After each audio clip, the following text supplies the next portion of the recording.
सभी श्रोताओं का हार्दिक अभिनंदन। लीजिए सुनिए श्री मुंशी प्रेमचंद द्वारा रचित कहानी एक आंच की कसर। सारे नगर में महाशय यशोदानंद का बखान हो रहा था।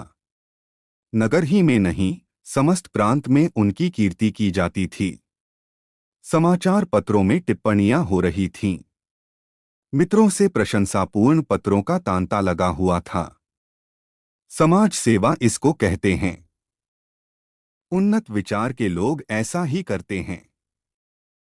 महाशय जी ने शिक्षित समुदाय का मुख उज्ज्वल कर दिया। अब कौन यह कहने का साहस कर सकता है कि हमारे नेता केवल बात के धनी हैं, काम के धनी नहीं हैं। महाशय जी चाहते तो अपने पुत्र के लिए उन्हें कम से कम 20,000 रुपए दहेज में मिलते, उस पर खुशामद खाते में। मगर लाला साहब ने सिद्धांत के सामने धन की रत्ती बराबर परवाह न की और अपने पुत्र का विवाह बिना एक पाई दहेज लिए स्वीकार किया। वाह वाह! हिम्मत हो तो ऐसी हो, सिद्धांत प्रेम हो तो ऐसा हो, आदर्श पालन हो तो ऐसा हो। वाह रे सच्चे वीर, अपनी माता के सच्चे सपूत। तूने वह कर दिखाया जो कभी किसी ने किया था। हम बड़े गर्व से तेरे सामने मस्तक नवाते हैं। महाशय यशोदानंद के 2 पुत्र थे। बड़ा लड़का पढ़ लिख कर फाजिल हो चुका था। उसी का विवाह तय हो रहा था और हम देख चुके हैं, बिना कुछ दहेज लिए। आज का तिलक था। शाहजहांपुर के स्वामी दयाल तिलक लेकर आने वाले थे। शहर के गणमान्य सज्जनों को निमंत्रण दे दिए गए थे। वे लोग जमा हो गए थे। महफिल सजी हुई थी। एक प्रवीण सितारिया अपना कौशल दिखाकर लोगों को मुग्ध कर रहा था। दावत का सामान भी तैयार था। मित्रगण यशोदानंद को बधाइयां दे रहे थे। एक महाशय बोले, तुमने तो कमाल कर दिया। दूसरे, कमाल यह कहिए कि झंडे गाड़ दिए। अब तक जिसे देखा मंच पर व्याख्यान झाड़ते ही देखा। जब काम करने का अवसर आता था तो लोग दुम दबा लेते थे। तीसरे, कैसे कैसे बहाने गढ़े जाते हैं। साहब, हमें तो दहेज से सख्त नफरत है, यह मेरे सिद्धांत के विरुद्ध है। पर क्या करूं, क्या बच्चे की अम्मी जान नहीं मानती। कोई अपने बाप पर फेंकता है, कोई और किसी खर्राट पर। चौथे, अजी कितने तो ऐसे बेहिया है जो साफ साफ कह देते हैं कि हमने लड़के को शिक्षा दीक्षा में जितना खर्च किया है वह हमें मिलना चाहिए, मानो उन्होंने यह रुपए किसी बैंक में जमा किए थे। पांचवें, खूब समझ रहा हूं, आप लोग मुझ पर छींटे उड़ा रहे हैं। इसमें लड़के वालों का ही सारा दोष है या लड़की वालों का भी कुछ है। पहले, लड़की वालों का क्या दोष है सिवा इसके कि वह लड़की का बाप है। दूसरे, सारा दोष ईश्वर का जिसने लड़कियां पैदा की। क्यों? पांचवे, मैं यह नहीं कहता।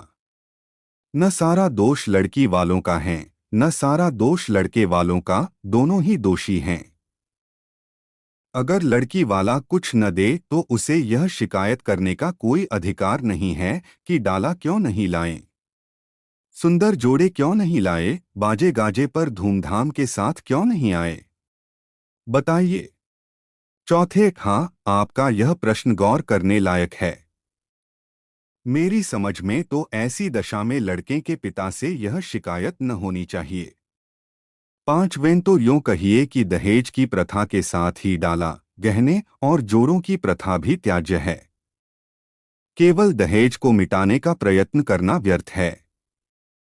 यशोदानंद, यह भी लेम एक्सक्यूज है। मैंने दहेज नहीं लिया है, लेकिन क्या डाला गहने न ले जाऊंगा। पहले महाशय, आपकी बात निराली है। आप अपनी गिनती हम दुनिया वालों के साथ क्यों करते हैं? आपका स्थान तो देवताओं के साथ है। दूसरा, 20,000 की रकम छोड़ दी। क्या बात है? यशोदानंद, मेरा तो यह निश्चय है कि हमें सदैव प्रिंसिपल्स पर स्थिर रहना चाहिए। प्रिंसिपल के सामने मनी की कोई वैल्यू नहीं है। दहेज की कुप्रथा पर मैंने खुद कोई व्याख्यान नहीं दिया, शायद कोई नोट तक नहीं लिखा। हाँ, कॉन्फ्रेंस में इस प्रस्ताव को सेकंड कर चुका हूं। मैं उसे तोड़ना भी चाहूं तो आत्मा न तोड़ने देगी। मैं सत्य कहता हूं, यह रुपए लूं तो मुझे इतनी मानसिक वेदना होगी कि शायद मैं इस आघात से बच ही न सकूं। पांचवें, अब की कॉन्फ्रेंस आपको सभापति न बनाए तो उसका घोर अन्याय है। यशोदानंद, मैंने अपनी ड्यूटी कर दी, उसका रिकॉग्निशन हो या न हो, मुझे इसकी परवाह नहीं। इतने में खबर हुई कि महाशय स्वामी दयाला पहुंचे। लोग उनका अभिवादन करने को तैयार हुए। उन्हें मसंद पर ला बिठाया और तिलक का संस्कार आरंभ हो गया। स्वामी दयाल ने एक ढाक के पत्तल पर नारियल, सुपारी, चावल, पान आदि वस्तुएं वर के सामने रखीं। ब्राह्मणों ने मंत्र पढ़े, हवन हुआ और वर के माथे पर तिलक लगा दिया गया। तुरंत घर की स्त्रियों ने मंगलाचरण गाना शुरू किया। यह महफिल में महाशय यशोदानंद ने एक चौकी पर खड़े होकर दहेज की कुप्रथा पर व्याख्यान देना शुरू किया। व्याख्यान पहले से लिखकर तैयार कर लिया गया था। उन्होंने दहेज की ऐतिहासिक व्याख्या की थी। पूर्वकाल में दहेज का नाम भी न था। महाशयों, कोई जानता ही न था कि दहेज या ठहरोनी किस चिड़िया का नाम है। सत्य मानिए, कोई जानता ही न था कि ठहरौनी है क्या चीज, पशु या पक्षी, आसमान में या जमीन में, खाने में या पीने में। बादशाही जमाने में इस प्रथा की बुनियाद पड़ी। हमारे युवक सेनाओं में सम्मिलित होने लगे। यह वीर लोग थे, सेनाओं में जाना गर्व समझते थे। माताएं अपने दुलारों को अपने हाथों से शस्त्रों से सजाकर रणक्षेत्र भेजती थीं। इस भांति युवकों की संख्या कम होने लगी और लड़कों का मोल तोल शुरू हुआ। आज यह नौबत आ गई है कि मेरी इस तुच्छ महातुच्छ सेवा पर पत्रों में टिप्पणियां हो रही हैं, मानो मैंने कोई असाधारण काम किया है। मैं कहता हूं, अगर आप संसार में जीवित रहना चाहते हो तो इस प्रथा का तुरंत अंत कीजिए। एक महाशय ने शंका की, क्या इसका अंत किए बिना हम सब मर जाएंगे? यशोदानंद, अगर ऐसा होता है तो क्या पूछना था, लोगों को दंड मिल जाता।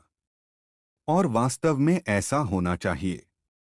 यह ईश्वर का अत्याचार है कि ऐसे लोभी, धन पर गिरने वाले, मुर्दा फरोश, अपनी संतान का विक्रय करने वाले नराधम जीवित है और समाज उनका तिरस्कार नहीं करता, मगर वह सब मुर्दा फरोश हैं। इत्यादि।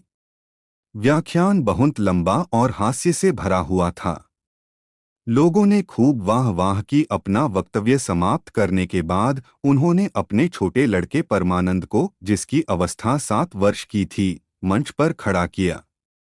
उसे उन्होंने एक छोटा सा व्याख्यान लिखकर दे रखा था। दिखाना चाहते थे कि इस कुल के छोटे बालक भी कितने कुशाग्र बुद्धि हैं। सभा समाजों में बालकों से व्याख्यान दिलाने की प्रथा है ही, किसी को कुतूहल न हुआ। बालक बड़ा सुंदर होनहार हंसमुख था। मुस्कराता हुआ मंच पर आया और एक जेब से कागज निकालकर बड़े गर्व के साथ उच्च स्वर में पढ़ने लगा। प्रिय बंधुवर, नमस्कार। आपके पत्र से विदित होता है कि आपको मुझ पर विश्वास नहीं है। मैं ईश्वर को साक्षी करके कहता हूँ कि धन आपकी सेवा में इतनी गुप्त रीति से पहुँचेगा कि किसी को लेशमात्र भी संदेह न होगा। हाँ, केवल एक जिज्ञासा करने की धृष्टता करता हूँ। इस व्यापार को गुप्त रखने से आपको जो सम्मान और प्रतिष्ठा लाभ होगा और मेरे निकटवर्तियों में मेरी जो निंदा की जाएगी, उसके उपलक्ष्य में मेरे साथ क्या रियायत होगी। मेरा विनीत अनुरोध है कि 25 में से 5 निकालकर मेरे साथ न्याय किया जाए। महाशय यशोदानंद घर में मेहमानों के लिए भोजन परोसने का आदेश करने गए थे। निकले तो यह वाक्य उनके कानों में पड़ा, 25 में से 5 निकालकर मेरे साथ न्याय किया जाए। चेहरा फक हो गया। झपट कर लड़के के पास गए, कागज उसके हाथ से छीन लिया और बोले, नालायक, यह क्या पढ़ रहा है? यह तो किसी मुवक्किल का खत है जो उसने अपने मुकदमे के बारे में लिखा था। यह तू कहाँ से उठा लाया? शैतान, जा वह कागज ला जो तुझे लिखकर दिया गया था। एक महाशय, पढ़ने दीजिए। इस तहरीर में जो लुत्फ है वह किसी दूसरी तकरीर में न होगा। दूसरे, जादू वह जो सिर चढ़ के बोलें। तीसरे, अब जलसा बर्खास्त कीजिए, मैं तो चला। चौथे, यहां भी चलतू हुए। यशोदानंद, बैठिए बैठिए, पत्तल लगाए जा रहे हैं। पहले, बेटा परमानंद, जरा यहां तो आना, तुमने यह कागज कहाँ पाया? परमानंद, बाबूजी ने ही तो लिखकर अपने मेज के अंदर रख दिया था। मुझसे कहा था कि इसे पढ़ना, अब नाहक मुझसे खफा हो रहे हैं। यशोदानंद, वह यह कागज था कि सुअर, मैंने तो मेज के ऊपर ही रख दिया था। तूने ड्रायर में से क्यों यह कागज निकाला? परमानंद, मुझे मेज पर नहीं मिला। यशोदानंद, तो मुझसे क्यों नहीं कहा? ड्रायर क्यों खोला? देखो, आज ऐसी खबर लेता हूं कि तुम भी याद करोगे। पहले, यह आकाशवाणी है। दूसरे, इसको लीडरी कहते हैं कि अपना उल्लू सीधा करो और नेकनाम भी बनो। तीसरे, शर्म आनी चाहिए। यह त्याग से मिलता है, धोखेधड़ी से नहीं। चौथे, मिल तो गया था पर एक आंच की कसर रह गई। पांचवे, ईश्वर पाखंडियों को यूं ही दंड देता है। यह कहते हुए लोग उठ खड़े हुए। यशोदानंद समझ गए कि भांडा फूट गया, अब रंग न जमेगा। बार बार परमानंद को कुपित नेत्रों से देखते थे और डंडा तौलकर रह जाते थे। इस शैतान ने आज जीती जिताई बाजी खो दी। मुंह में कालिख लग गई, सिर नीचा हो गया। गोली मार देने का काम किया है। उधर रास्ते में मित्र वर्ग यूं टिप्पणियां करते जा रहे थे। पहला, ईश्वर ने मुंह में कैसी कालिमा लगाई कि हयादार होगा तो अब सूरत न दिखाएगा।